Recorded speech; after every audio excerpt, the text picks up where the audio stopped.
수강생 여러분 안녕하세요. 지난 시간에는 북한의 농업 관리 체계에 대하여 살펴보았습니다. 이번 시간에는 북한 협동농장 조직의 특성 및 농자재 조달, 농산물 수매 과정에 대해 살펴보도록 하겠습니다. 1950년대 농업협동화 과정의 결과 북한 지역 전역에서는 마을 단위로 농업협동조합이 만들어지게 되었습니다. 이어 1958년이 되면 한계리 내에 있는 모든 농업협동조합을 통합하여 규모를 확대하는 조치를 취하게 되는데, 그 결과 농업협동조합의 수는 총 18만여 개소에서 3,843개소로 감소하였으며, 한 개 조합당 경작 규모는 105정보에서 466정보로 확대되게 됩니다. 이러한 구조는 명칭만 1962년에 농업협동조합에서 협동농장으로 바뀐 채 오늘날까지 이어지고 있다고 보시면 되겠습니다. 북한 협동농장의 특징을 크게 4가지로 구분하여 살펴볼 수 있습니다. 첫째, 토지, 시설, 자본 장비 등 중요한 생산수단을 협동농장 구성원이 공유하는 협동적 소유제에 기초하고 있으나 실질적인 소유권 행사는 국가에 위탁되어 있다는 것입니다. 북한 법령에 따르면 협동적 소유란 모든 생산수단을 소속 농장원이 집단적으로 소유하며 국가는 이를 보호하는 역할만 할 뿐이지만 그 소유권 행사가 극히 제한되어 있다고 할 수 있습니다. 즉, 소속 농장원이 집단적으로 의사를 결집하여 보유하고 있는 농지를 일부 매각하거나 다른 농장으로부터 농지를 구매한다든지 하는 행위가 불가능하다는 점입니다. 이는 앞서도 말씀드렸듯이 북한의 사회주의 발전 모델에 따라서 협동적 소유라는 것은 장차 전인민적 소유, 즉 국가적 소유로 가기 위한 중간 과정에 불과한 것으로 상정되고 있기 때문입니다.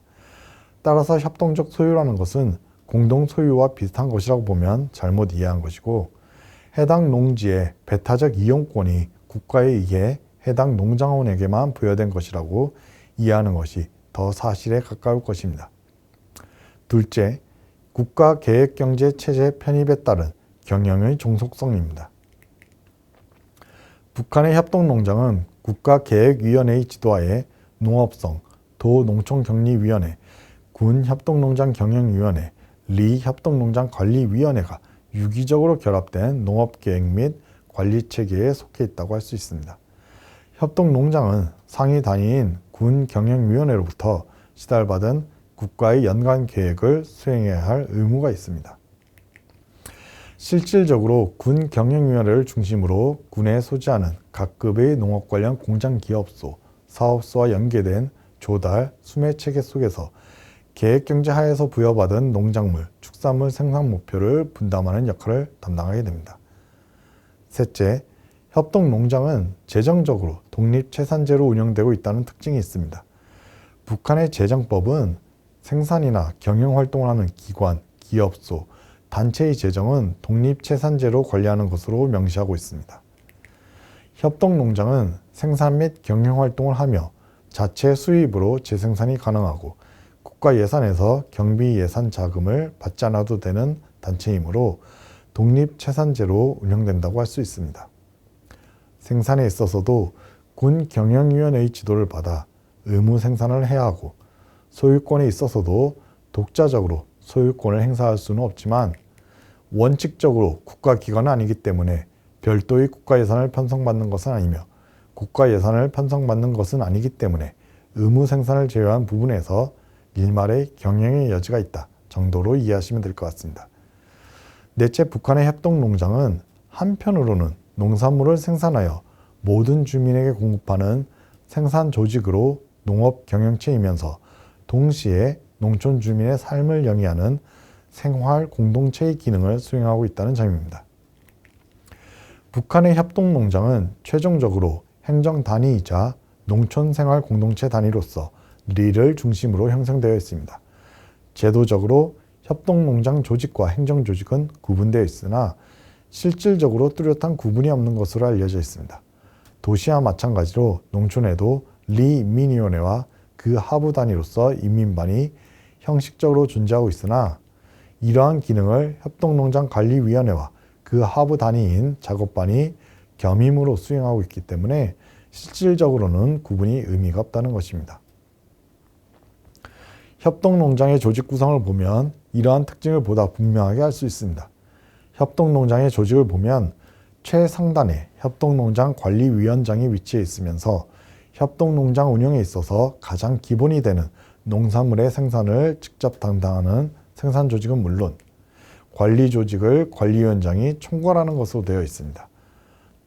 또 다른 축인 관리조직에는 기사장, 생산부위원장, 생활부위원장을 두고 있는 것을 볼 수 있습니다. 기사장은 관리위원장의 제1대리인으로서 농업생산의 조직, 농업기술 지도 등의 역할을 하는 것으로 되어 있습니다. 생산부위원장은 농자재 조달, 농업생산 기반 유지 등 작업반 등 생산조직의 활동을 지원하는 역할을 하게 됩니다. 생활부위원장은 협동농장의 행정기구로서의 역할을 보여주는 직책인데 산하의 타가유치원, 문화센터, 진료소, 상점 등 각종 행정서비스 기구들을 운영하면서 농장주택 제공, 개보수 등 농촌생활 전반을 지원하는 역할을 맡고 있습니다. 협동농장에서 직접적인 농업생산을 담당하고 있는 작업반 생산조직에 대해 살펴보겠습니다. 작업반은 보다 구체적으로 식량 생산을 담당하는 농산작업반, 트랙터와 트럭을 운영하는 기계화 작업반, 채소 등 원예 작물을 재배하는 남새작업반, 과일 나무를 재배하는 과수작업반, 돼지, 염소 등 축산을 담당하는 축산작업반 등이 존재합니다. 지역적 특성에 따라 지역 특산물을 생산하는 작업반이 존재할 수 있는데 공예 작업반, 잠업 작업반, 담배 작업반이 있다고 알려져 있습니다. 최근에 함경북도 출신의 탈북민을 인터뷰할 기회가 있었는데 그 지역 협동농장에는 평양에 보내기 위한 담배를 생산하기 위한 담배 작업반이 있었다고 합니다. 작업반은 자연 불황의 규모와 지리적 특성에 따라 조직되며 기본적으로 한 개 자연 불황이 한 개 작업반으로 조직되는데 자연 불황이 클 경우에는 한 개 자연 불황이 2개 이상의 작업반으로 나뉘기도 한다고 합니다. 또한 인구가 희소한 산간지역에서는 2~3개의 자연 불황을 한 개의 작업반으로 조직하는 경우도 있습니다. 담배 작업반과 같이 한 가지 작업을 전문적으로 수행하기도 하지만 여러 생산을 동시에 수행하는 경우도 존재하며 피해 복구 등을 위해 임시로 작업반을 편성하기도 한다고 알려져 있습니다.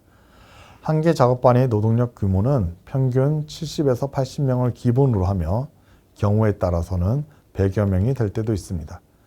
가장 일반적인 형태인 농산 작업반은 농장의 크기와 기계화 수준에 따라 70에서 120정보 정도의 경지 규모를 가지고 있으며 남새 작업반의 경우 이보다 적은 20에서 30정보가량의 경지 규모로 조직됩니다.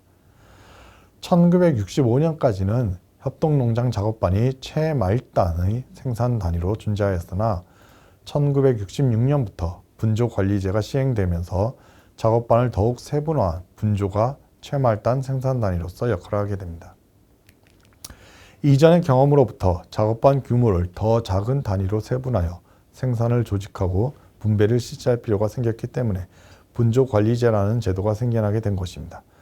지대의 특성에 따라 분조의 규모에는 차이가 있지만 대체로 평야지대에서는 15에서 30명, 중간지대에서는 12에서 18명, 산간지대에서는 8에서 12명을 기준으로 하여 분조가 조직되었다고 합니다.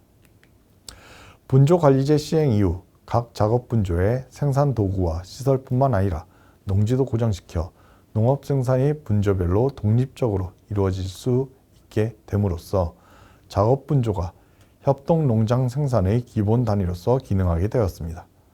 또한 각 분조의 생산성에 따라 분배도 분조별로 실시함으로써 작업분조는 분배의 기본 단위가 되었습니다.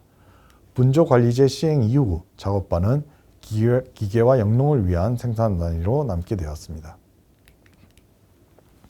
이번 시간은 북한의 협동농장 조직 형태에 대해 살펴보았습니다. 다음 시간은 계속하여 협동농장의 운영 과정을 국가계획 수행, 농자재 조달, 농산물 수매의 관점에서 살펴보도록 하겠습니다.